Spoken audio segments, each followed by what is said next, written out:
नमस्कार दोस्तों, मेरा नाम अभय कुमार है। जुड़ चुके हो आप मेरी यूट्यूब चैनल जिसका नाम है अभय क्लासेस। आज हम बात करेंगे पिछले जो लेक्चर था, पिछला जो वीडियो था उसका सेकंड पार्ट, जो आसियान क्वेश्चन से संबंधित है। काफ़ी इंपॉर्टेंट है, एग्जाम में पूछा जाता है, मिड टर्म में तो ये हमेशा पूछा ही जाएगा। आसियान जो है ऐसे देशों का समूह है जो साउथ और ईस्ट यानी एशिया के, आप समझने की कोशिश करना, मान के चलो ये वर्ल्ड का मैप है।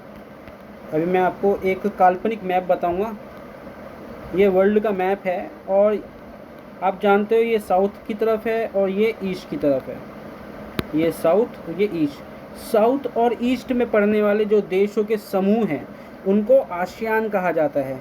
अभी हम इसे अच्छे से मैप में भी समझेंगे। पहले अभी ये समझ लेते हैं कि कौन से देश हैं जो मैप के अंदर दिखेंगे। जैसे ये रहा, आपको दिख रहा होगा, ये मैप है।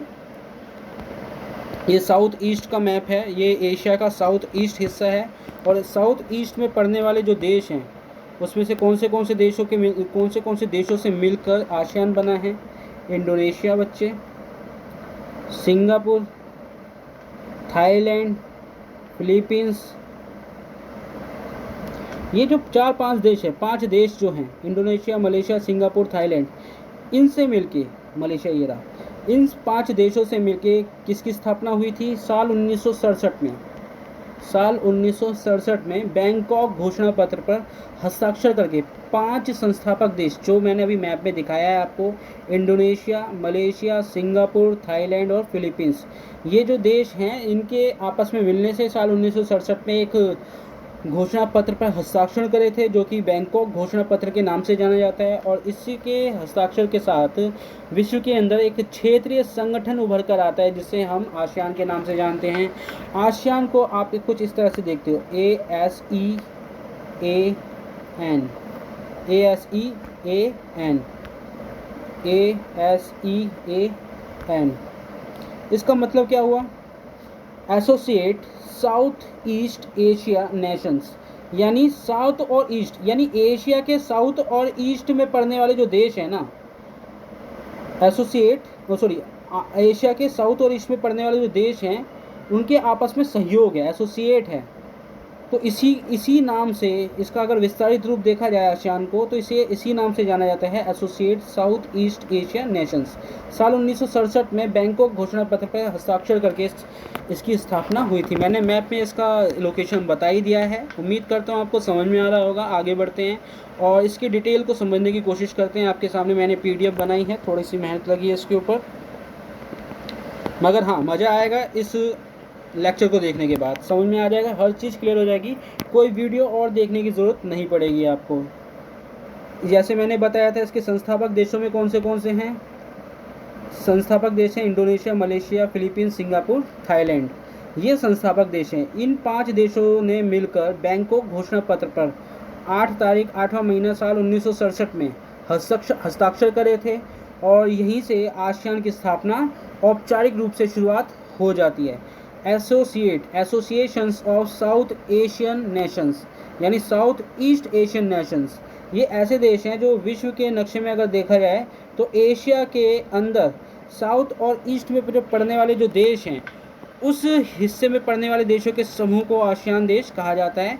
इन्होंने एक क्षेत्रीय संगठन का निर्माण करा है जो आपके एग्जाम में हमेशा पूछा जाता है। तो ये कुछ फैक्ट्स बातें आपको समझ में आ गई होगी। आगे बढ़ते हैं। इसका उद्देश्य क्या है? आसियान के उद्देश्य आसान भाषा में समझे तो आर्थिक विकास को बढ़ावा देना, तेज गति से विकास को बढ़ावा देना, सदस्य देशों की तेजी से आर्थिक विकास को प्राथमिकता देना, आर्थिक विकास को प्राथमिकता देना। किसको प्राथमिकता देना? आर्थिक विकास को। अब जाहिर सी बात है, इन देशों का समूह है। शुरुआत में 5 देश जुड़े, फिर लास्ट में 5 देश और जुड़ गए, तो कुल मिला के आज के समय में आसियान के अंदर 10 सदस्य हैं। शुरुआत के अंदर 5 है और बाद में 5 और जुड़ते हैं। तो जब ये समूह बना तो इन्होंने अपने आर्थिक विकास के बारे में बात करी कि भाई आगे एक साथ मिलकर आर्थिक विकास करेंगे, देश की अर्थव्यवस्था को या समूह की अर्थव्यवस्था को आगे बढ़ाएंगे, आर्थिक सहयोग करेंगे, एक दूसरे को आर्थिक तौर पे मदद करेंगे, पैसों की जो कमियां होंगी देशों के पास उस कमी को एक तरह से समाधान किया जाएगा। बहुत सरल भाषा में समझाने की कोशिश कर रहा हूँ, इसकी तकनीकी तौर पे मैं जाने की नहीं कोशिश करूँगा क्योंकि बहुत डिटेल हो जाती है। आर्थिक सहयोग का मतलब होता है कि पैसों से संबंधित फाइनेंशियल सपोर्ट करने की एक दूसरे का, जरिए सामाजिक और सांस्कृतिक विकास को बढ़ावा देना, यानी आर्थिक सहयोग बढ़ेगा तो सामाजिक और सांस्कृतिक विकास होगा। अब समझने की कोशिश कीजिए। आर्थिक सहयोग से क्या होगा? समाज और सांस्कृतिक डेवलप करेगी। कोई ऐसा देश बता दीजिए जहाँ की सामाजिक और सांस्कृतिक काफ़ी उन्नत है बिना आर्थिक विकास के। कोई दुनिया के अंदर ऐसा देश है जिसके संस्कृति काफ़ी तेज़ गति से विकसित कर रही है, जिसका समाज आगे बहुत तेज़ गति से बढ़ रहा है बिना आर्थिक सहयोग के या बिना अर्थव्यवस्था के? तो आपकी नज़र में कोई भी ऐसी व्यवस्था है, ऐसा कोई देश या संगठन नहीं आएगा जो बिना अर्थव्यवस्था के आगे बढ़े। तो आसियान जैसा जो क्षेत्रीय संगठन है, उन्होंने आपस में सहयोग करा है और आर्थिक सहयोग करा है, जिसकी वजह से सामाजिक और सांस्कृतिक विकास को बढ़ावा दिया है। अब ऐसे मान के चलो, घर में त्यौहार है, दिवाली का या होली का या अभी 15 अगस्त आने वाला है। अगर उस त्यौहार को अगर सेलिब्रेट कैसे कर पाओगे? जब आपके पास पैसे होंगे तभी तो आप सेलिब्रेट कर पाओगे। या उस संस्कृति को जो आपसे आपकी जुड़ी हुई है, या जो सामाजिक व्यवस्था है जिसे आप बेहतर करना चाहते हैं, स्कूली व्यवस्था बनाकर या हॉस्पिटल बनाकर या अन्य ऐसी चीज़ें जो समाज के अंदर बेहतर स्थिति बना सके। जब तक पैसा नहीं लगाया जाएगा तब तक सामाजिक व्यवस्था नहीं बनेगी। जब तक सामाजिक व्यवस्था ढंग से नहीं बनेगी तो सांस्कृतिक व्यवस्था ढंग से नहीं विकसित हो पाएगी। तो सामाजिक और सांस्कृतिक विकास तभी संभव है जब आर्थिक सहयोग होगा। तो यहाँ पे आसियान कहता है कि आर्थिक विकास को बढ़ावा देना है। आर्थिक विकास का बढ़ावा देने से क्या होगा? सामाजिक और सांस्कृतिक विकास को बढ़ावा हो जाएगा। तो इसलिए आर्थिक विकास किसी भी समाज की, किसी भी देश की, किसी भी संगठन की, चाहे वो क्षेत्रीय संगठन हो चाहे वो अंतर्राष्ट्रीय संगठन हो, आर्थिक व्यवस्था उसकी रीढ़ की हड्डी होती है। और अगर संगठन हैं, समूह हैं, अगर उनमें आपस में सहयोग होगा तो ये जल्द से जल्द विकास की ओर बढ़ेगा, सामाजिक सांस्कृतिक विकास की ओर बढ़ेगा। तो उदाहरण के तौर पे व्यापार हो गया, पर्यटन हो गया, तकनीक हो गया, सहयोग आदि को बढ़ावा देना, यानी पर्यटन बढ़ेगा, व्यापार बढ़ेगा, तकनीक बढ़ेगी, जिससे क्या होगा? अर्थव्यवस्था बढ़ेगी। जब अर्थव्यवस्था बढ़ेगी तो सामाजिक और सांस्कृतिक विकास अपने आप ही होगा। तो समझ में आया होगा। नेक्स्ट पॉइंट पढ़ते हैं। क्षेत्रीय शांति और स्थायित्व को बढ़ावा देना। स्थायित्व का मतलब होता है कि ऐसा ना हो कि जैसे शांति है, यानी शांति का मतलब ऐसा समूह का निर्माण जिसमें शांति सस्टेनेबल हो। शांति क्या हो? हमेशा के लिए बनी रहे, शाश्वत रहे। स्थायित्व का मतलब हमेशा के लिए रहे।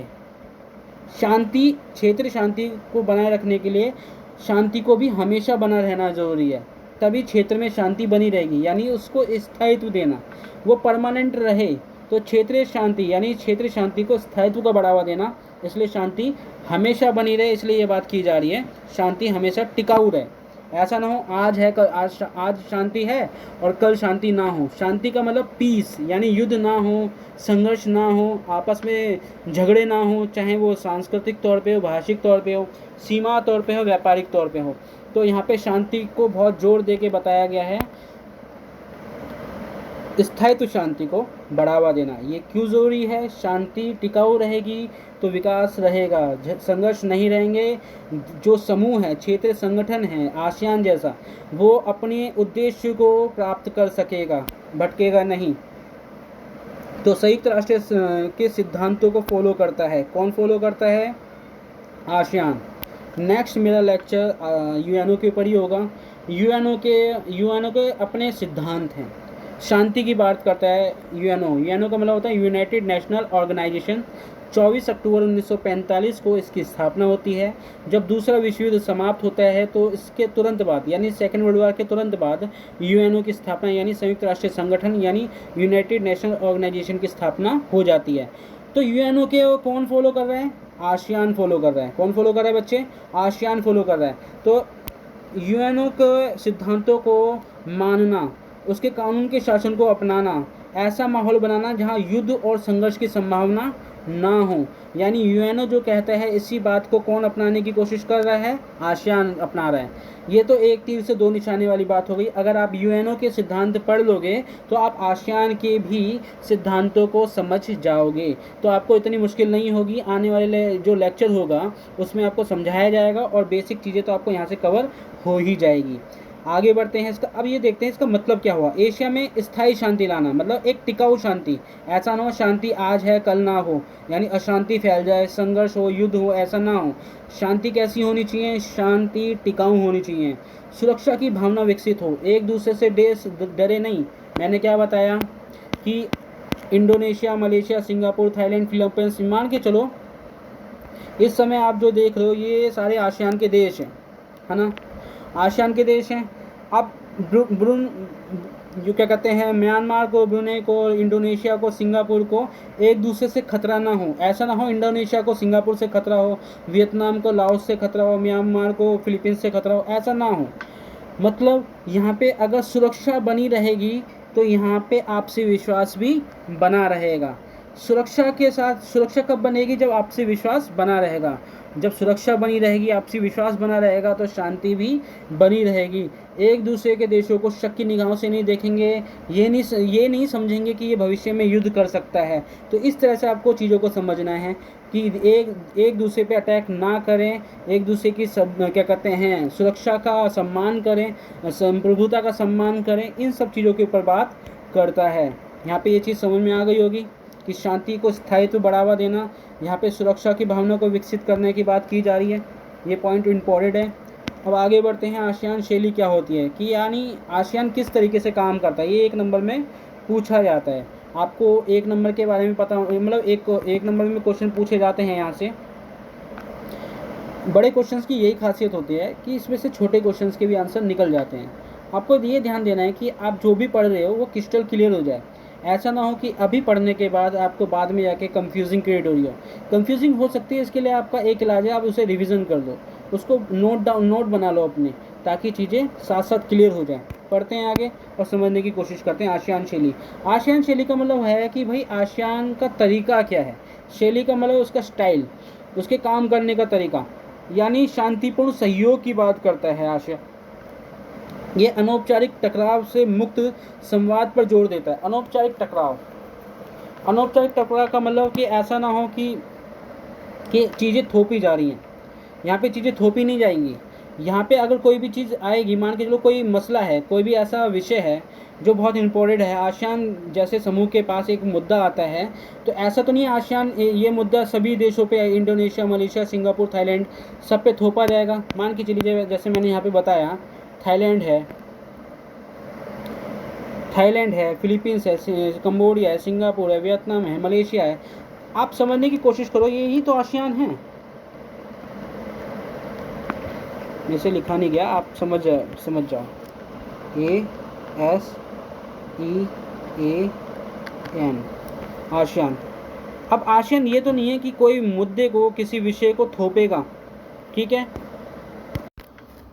यहाँ पे आपको ये समझना है कि यहाँ पे चीज़ें थोपी नहीं जाती हैं, कि जैसे यूरोपीय यूनियन में आपने समझने की कोशिश की थी कि हर चीज़ एक थी। वहाँ पे विदेश नीति एक थी, वहाँ पे सुरक्षा नीति एक थी, वहाँ पे झंडा एक है, वहाँ पे पार्लियामेंट एक है, वहाँ पे मुद्रा एक है, वहाँ पे एक साझा बाजार है। तो वहाँ पे तो चीज़ें चलती हैं और चीज़ें थोपी सी जाती हैं, ऐसा लगता है। वो औपचारिक संगठन की तरह काम करता है, इसलिए वो एक अधिराष्ट्रीय संगठन है। परंतु यहाँ पर एक जो शब्द आया है अनौपचारिक, अभी आपने ऊपर पढ़ा था, तो यहाँ पे ये समझना है कि यहाँ पे जो अनौपचारिक मुद्दे हैं, जो अनौपचारिक जो एक वार्तालाप होती हैं, इसका मतलब ये नहीं कि यहाँ पे चीज़ें थोपी जा रही हैं। मुद्दा दिया जाता है, मान के चलो कोई व्यापार का मुद्दा है। अब यहाँ पे देशों को वार्तालाप से, बातचीत से मनाया जाता है, ताकि एक एक करके वो उन बातों में, उनकी वार्तालाप मतलब बातों में एक ऐसे चीज़ों को अंडरस्टैंडिंग बढ़ सके, बातों से अंडरस्टैंडिंग ज़्यादा बढ़ सके, समझ ज़्यादा बन सके कि जो चीज़ें कही जा रही हैं वो फ़ायदे के लिए हैं। और जब वो एक सामान्य समझ बनती है तो यहाँ पे अनौपचारिक संवाद पैदा होता है, बिना टकराव के, बिना संघर्ष के। यूरोपीय यूनियन में आप ऐसा देखोगे, वो एक तरह से औपचारिक संगठन की तरह काम करता है। चीज़ें एक जैसी दिखती हैं, वहाँ पे एक इंस्ट्रक्शन फॉलो किया जाता है, परंतु यहाँ पे इंस्ट्रक्शंस को एक विषय के तौर पे देखा जाता है। यहाँ पर देशों के अपने अपने क्या कहते हैं, हित भी समाहित होते हैं। यहाँ पे आसियान के अंदर चीज़ों पे थोपी नहीं जाती हैं, यहाँ पे कोई भी मुद्दा हो सकता है। थोपने का मतलब मान के चलो कि व्यापार का मुद्दा हो सकता है, पर्यटन का मुद्दा हो सकता है, या बाजार का मुद्दा हो सकता है। तो कोई जब देश अलग होना चाहता है तो वो अलग हो सकता है, इसमें कोई बड़ी अलग मतलब कोई बड़ी बात नहीं है। परंतु ज़्यादा कोशिश यही की जाती है कि यहाँ पे बातचीत से देश जो है एक साथ मिलकर काम कर सकें। तो यहाँ पर जो संवाद किया जा रहा है वो अनौपचारिक तरीके से किया जा रहा है।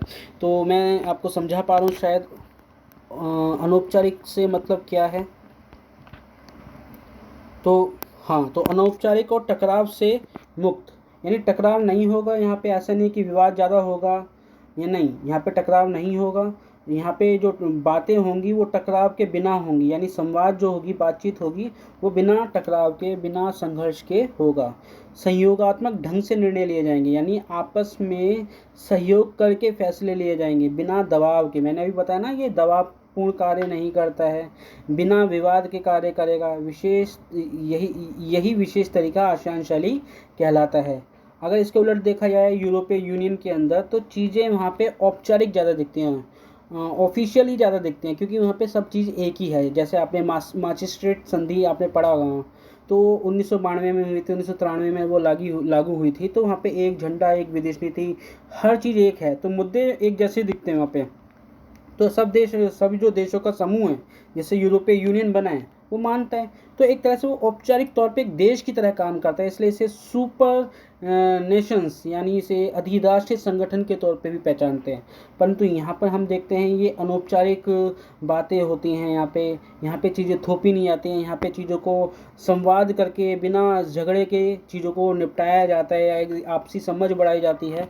तो यहाँ पे यही चीज़ बताने की कोशिश की जा रही है। तो बिना दबाव, बिना विवाद के चीज़ों को यहाँ पे समाधान किया जाता है।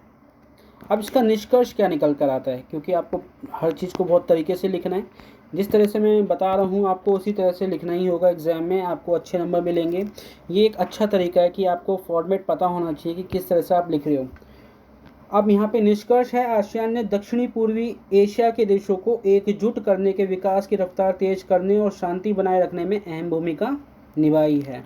यानी जो दक्षिण पूर्व एशिया के जो देश हैं, मैंने अभी मैप में दिखाया था, उनमें एकजुटता बढ़ाने की बात की जा रही है। और जब एकजुटता होगी तो विकास की रफ्तार तेज होगी, शांति बनाए रखने की बात की जा रही है। यानी यहाँ पे आपने यूएनओ के भी सिद्धांतों को फॉलो करते हुए देखा होगा यूएन आसियान देश को। इसकी कार्यशैली लचीली है, शांति प्रिय है। लचीली का मतलब काफ़ी स्ट्रेचेबल है, ठीक है।